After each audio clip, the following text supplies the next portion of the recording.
कहानी की शुरुआत में हम एक बोर्ड हाउस को देखते हैं जिसमें एनडीडी अपने परिवार के साथ रहता है, जो कई महीनों से इसी बोर्ड हाउस पर रह रहा था क्योंकि बाहर ज़मीन पर वायरल फैल चुका था, जिससे सभी लोग ज़ॉम्बी बनते चले जा रहे थे और बहुत ही कम लोग थे जो जिंदा थे। इसलिए एनडीडी अपने परिवार के साथ पानी के बीच रह रहा था क्योंकि वहाँ ज़ॉम्बी नहीं आ सकते थे।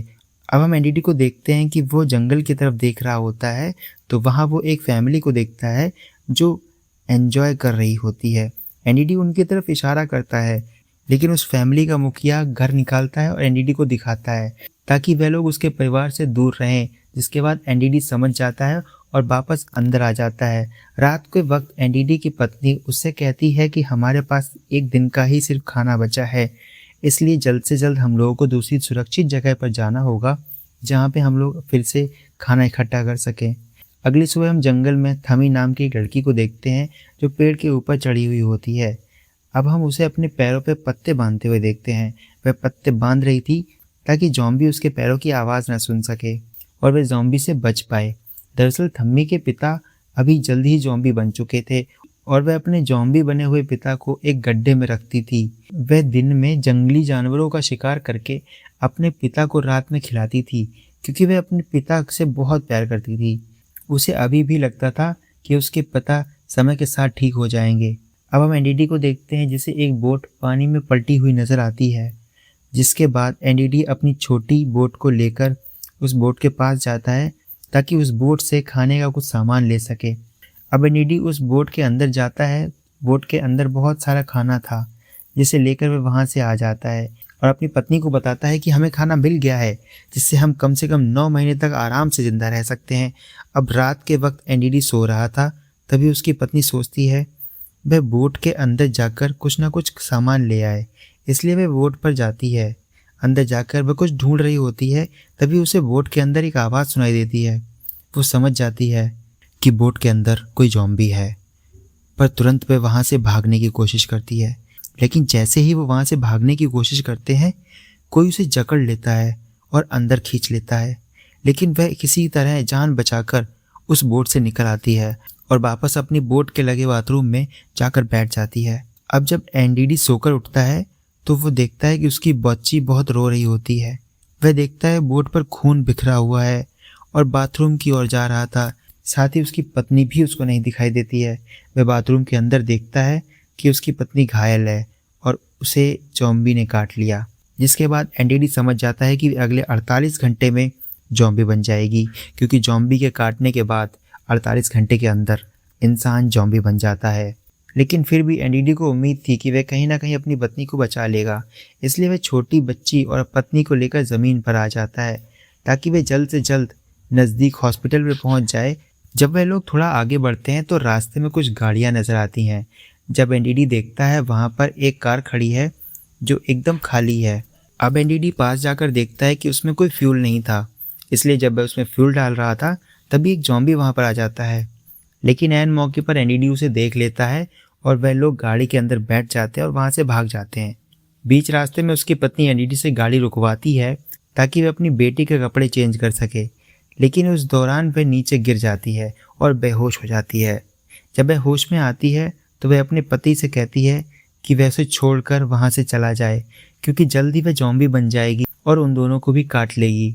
लेकिन एनडीडी उसे समझाता है कि वह जल्द ही हॉस्पिटल पहुँच जाएगा, इसलिए उसे वापस कार में ही बैठना है और कार को लेकर हॉस्पिटल की तरफ निकलने लगते हैं।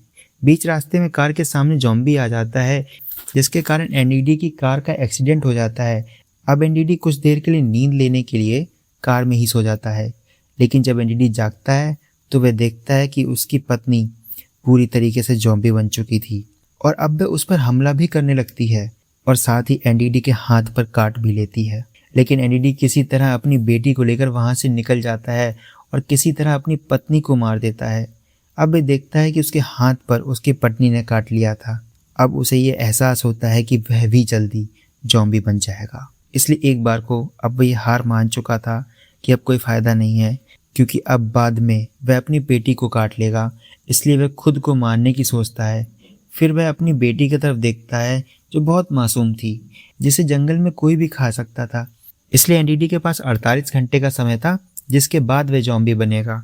इसने उसने एक घड़ी में 48 घंटे का टाइमर सेट किया और अपनी बेटी को सुरक्षित जगह पर पहुंचाने के लिए निकल पड़ा।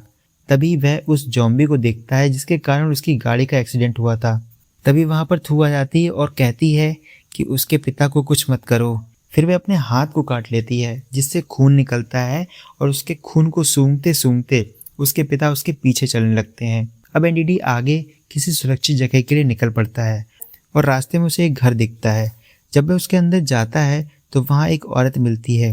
वह दिल की अच्छी लग रही थी, रात वहीं गुजारने का मौका दे देती है और साथ ही एनडीडी के जख्मों पर पट्टी भी करती है। अब एनडीडी सोचता है कि वह अपनी बेटी को उसके पास ही छोड़ देगा। तभी उसे पता चलता है कि उस औरत को भी कैंसर है और वह जल्दी ही मर जाएगी। इसलिए वह अपना फैसला तुरंत बदल देता है और कुछ लोगों को देखने की कोशिश करने लगता है। अब हम कुछ लोगों को देखने ज़ॉम्बीज़ जंगल की तरफ बढ़ रहे हैं। साथ ही थमी की माँ को भी दिखाया जाता है जो उसे ढूंढ रही होती है, पर थमी उन लोगों के पास नहीं जाती क्योंकि वह अपने पिता के पास रहना चाहती है और उसे पता था कि वो लोग देखते ही उसे ज़ॉम्बी पिता को मार देंगे। इसी कारण वह अपने पिता को एक गड्ढे में छुपा कर रखती थी। अब हम वापस एनडीडी को देखते हैं जिस पर ज़ॉम्बी वायरस का असर हो रहा था। उसे उल्टी होने लगती है और वह बेहोश हो जाता है। अगली सुबह जब वह उठता है तो वो देखता है कि उसके पास सिर्फ 32 घंटे बचे हैं, जिसके बाद वह ज़ॉम्बी बन जाएगा। इसलिए वह तुरंत अपनी बेटी को लेकर अपने सफ़र पर निकल जाता है। बीच रास्ते में उसे बड़ी सी गाड़ी दिखाई देती है। एनडीडी गाड़ी के पास जाकर उस गाड़ी के अंदर देखता है कि वहाँ चाबियाँ हैं या नहीं। तभी उसे एक ज़ॉम्बी अटैक करने की कोशिश करता है कि अचानक एक गोली चलने की आवाज़ सुनाई देती है जिससे उस ज़ॉम्बी का भेजा उड़ जाता है। यह गोली गड्ढे में पड़े हुए बूढ़े आदमी ने चलाई थी। वह एनडीडी से मदद मांगता है क्योंकि उसका पैर एक सिलेंडर के नीचे दब गया था। वह गाड़ी उसी की थी, इसलिए वह एनडीडी को गाड़ी की चाबी देता है और कहता है इसकी मदद से तुम सिलेंडर को आगे खींचो। उसके बाद एनडीडी गाड़ी थोड़ी आगे लेता है और उस बूढ़े आदमी का पैर निकाल देता है, जिसके बाद वह बूढ़ा आदमी एनडीडी को अपने घर ले जाता है। वहाँ पर वो अपनी पत्नी के साथ रहता है। बाद में आदमी एनडीडी को अपने साथ ले जाता है जहाँ पर दिखाया जाता है कि वह ज़ॉम्बीज़ को मारकर उनका सामान लूटता है। दरअसल वह बूढ़ा आदमी कुछ लोगों को पिंजरे में बंद रखता है जिससे अट्रैक्ट होकर ज़ॉम्बी उनके आसपास आते हैं और मौका देखकर बूढ़ा आदमी उनको मार देता है।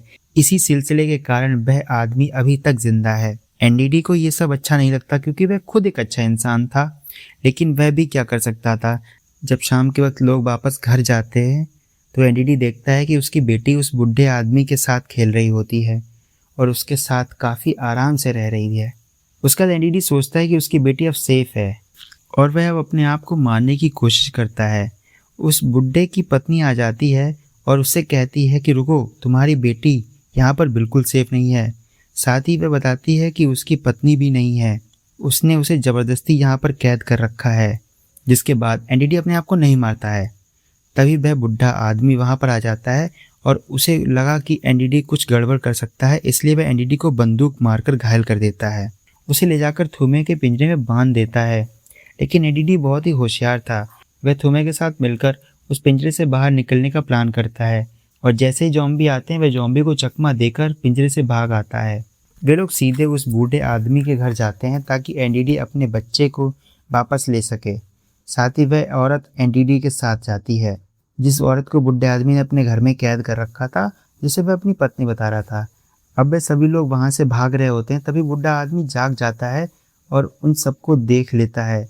वह बंदूक लेकर गोली चलाता है, लेकिन वह गोली सीधे जाकर औरत को लगती है और वहीं पर ख़त्म हो जाती है। जिसके बाद आदमी पागल हो जाता है। मौका पाकर एनडीडी और थूमे वहाँ से जंगल की ओर भागने लगते हैं और रात भी वहीं बिताते हैं। वह बुढ़ा आदमी उनको ढूंढने की कोशिश करता है, पर वो लोग मिल नहीं पाते। अगली सुबह एनडीडी सेफ जगह ढूंढने के लिए निकलता है। रास्ते में वह थमी को बताता है कि उसके पिताजी ज़ॉम्बी बन चुके हैं, अब वो कभी वापस नहीं आएंगे, वो इंसान नहीं बन पाएंगे। अब थमी देखती है कि उसके पिता को कबीले वालों ने ढूंढ लिया है और उन्हें दफना भी दिया है। जिसके बाद वह ज़ोर ज़ोर से रो पड़ती है और अपने सिर को पीटने लगती है। तब एनडीडी आके उसे समझाता है, क्योंकि उसके पास अब बहुत ही कम समय बचा था और वह धीरे धीरे ज़ॉम्बी बन रहा था। लेकिन थोड़ा आगे बढ़ते ही एनडीडी बेहोश हो जाता है और वह ज़मीन पर गिर पड़ता है। अब पास में बैठी उसकी बेटी रो रही थी, जिसकी आवाज़ थमी के कानों पर जाती है। आवाज़ सुनकर थमी वहाँ आ जाती है और वह उसे नन्ही सी बच्ची को उठा लेती है और थोड़े से समय के बाद एडी को होश आता है। अब वह सोचता है कि वह उस फैमिली के पास जाएगा जिसे उसने शुरुआत में नदी के किनारे जंगल में देखा था और अपनी बेटी को उनके पास ही कर देगा। अब वह उन लोगों को ढूंढने के लिए निकलता है और वहाँ पर थमी के साथ चलने की कोशिश करता है, क्योंकि एनडीडी को थमी के साथ जाना चाहिए था। आखिर में वे लोग उस फैमिली को ढूंढ लेते हैं। एनडीडी उस फैमिली के मुखिया से बात करता है, पर उसे पता चलता है कि उसे ज़ॉम्बी ने काट लिया है। वह आदमी चुपके से एनडीडी को गन दिखाता है और कहता है, इसमें 6 गोलियां हैं, 6 के 6 तुम्हारे अंदर घुसेड़ देंगे। जिसके बाद वह आदमी कहता है कि तुम चाहे अपनी बेटी को भी क्यों ना मार दो, लेकिन एनडीडी उसे मारने को मना करता है और वहाँ से चले जाता है। तभी एनडीडी उसके पीछे से गोलियों चलने की आवाज़ सुनाई देती है। वह समझ जाता है कि उसने अपने परिवार के साथ खुद को भी ख़त्म कर लिया। अब एनडीडी के पास सुरक्षित जगह नहीं बची थी जहाँ वह जाकर अपनी बेटी को छोड़ देता, इसलिए वह खुद को मारने वाला ही होता है। लेकिन तभी थमी उसके पास आती है और कहती है कि एक कबीला है जो थोड़ी दूरी पर है, तुम चाहो तो हमारी बेटी को उस कबीले के पास छोड़ सकती हो। यह बात एनडीडी को सही लगती है और उसके पास कोई चारा नहीं था, इसलिए वे लोग जल्दी से कबीले की तरफ निकल पड़ते हैं। बीच में उन्हें एक सुरंग से गुजरना होना पड़ता है जिसमें बहुत सारे ज़ॉम्बी थे, पर वो लोग उससे बचकर आगे बढ़ते हैं। लेकिन सुरंग के अंत में वह बूढ़ा आदमी मिलता है और एनडीडी पर हमला कर देता है, पर एनडीडी भी अपनी बंदूक निकालता है जिसमें 2 गोलियां बची थी और लड़ाई के दौरान एक गोली बूढ़े आदमी को मारता है, लेकिन एक गोली एनडीडी को भी लग जाती है। लेकिन उस बूढ़े आदमी में भी बहुत जान बची थी। वह जाकर एनडीडी की बेटी को उठा लेता है, लेकिन उसे मासूम लड़की को चेहरा देखकर उसे दया आ जाती है और वह एनडीडी को जाने देता है। बीच रास्ते में एनडीडी की तबीयत खराब हो जाती है, जिससे एनडीडी के लक्षण ज़ॉम्बी वाले लगने लगते हैं। अब एनडीडी का बहुत ही ज़्यादा मांस खाने का मन कर रहा था, लेकिन वह किसी तरह अपने आप को कंट्रोल करता है, क्योंकि वह अपनी बेटी को अभी सुरक्षित जगह पर नहीं पहुंचा पाया। अब वह सही ढंग से चल भी नहीं पा रहा था। इसके लिए वह एक लकड़ी लेता है जिसके आगे वो मांस का टुकड़ा बांध देता है और थमी को कहता है कि वह उस लकड़ी को लेकर के उसकी पीठ पर बैठ जाए। अब एनडीडी अपने दोनों हाथों को बांधता है ताकि वह अगर ज़ॉम्बी बन भी जाए तो उन दोनों को काट ना पाए। अब वे लोग चलना शुरू करते हैं और एनडीडी अब मांस को खाने की लालच में आगे बढ़ता रहता है और वह उन लोगों की तरफ कबीले तक पहुंच जाता है जहाँ पे एनडीडी को मारने के लिए होते हैं। फिर कबीले वाले एनडीडी को थमी से नीचे उतारते हैं। अब वे देखते हैं एनडीडी पूरी तरीके से ज़ॉम्बी बन चुका था, लेकिन फिर भी उनका दिमाग थोड़ा एक्टिव था। वह जाते जाते अपनी बेटी को कबीले के हवाले कर जाता है। वह लोगों से कहता है कि उसकी बेटी का ख्याल रखे। अब कबीले वाले लोग ये बात समझ जाते हैं कि अंत में एनडीडी को मार डालते हैं, क्योंकि वह अब ज़ॉम्बी बन चुका था। मूवी के अंत में एनडीडी की बॉडी को एक पेड़ पर रखी हुई दिखाई जाती है, जिसके पास थमी खड़ी थी और वह उसकी बेटी का ख्याल रख रही थी। इसी सस्पेंस के साथ मूवी समाप्त होती है। Thanks for watching. If you like this video, make sure to subscribe our channel and please subscribe कर लो यार।